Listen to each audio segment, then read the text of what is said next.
恭喜晒余生，香港神區都贏得非常之精彩嘅，你自己嗰個心情係點樣睇到都即係砰砰砰嗰條咁，即係喺最後關鍵階段有好幾匹馬都嚟衝刺。係呢隻馬最近嘅狀態，我覺得好好，因為上個禮拜先跑第2，今次佢就真係放晒出去，直情跑贏到成班馬喺個馬嗰度，咁亦都個騎師亦都做咗好多力，啱啱就得即係贏得好少，但係都贏到，咁啊好開心。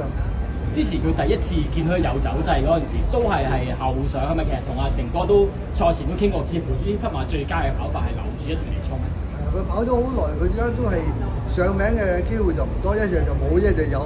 但係呢排嘅狀態就好似 keep 翻住上去，所以而家乘勝追擊咧就而家就即係攞到第1就真係好彩。你自己點樣即係睇呢匹馬嘅前景？因為呢匹馬喺南美洲都係嗰啲好有級數嘅賽區，都跑過啲級制賽咁樣。嗰啲都係我哋啲都係南美嘅兵團嚟嘅，咁佢哋嗰度嚟咧就而家俾個機會佢，即係再喺跑馬地去到，希望可以去到沙田嗰邊跑翻，即係睇下嗰邊嘅水平點樣。即係而家都係第4班啦，幾多歲嘅？而家係而家就4歲。而家4歲，我諗佢仲有啲機會再進步嘅，即係仲係可以再培養多啲。希望佢而家就可以跑翻啲即係長啲嘅 distance。路程上即係其實都係諗住係1,800甚至以上嘅咯喎。呢啲都係1,800，即係長翻少少，因為佢有拉屎咁啊，好開心。佢做到，波文亦都即係跑得好盡力。同埋神區係近呢大概5至6年都喺南美洲引入咗好多匹賽區嚟香港度競賽啦。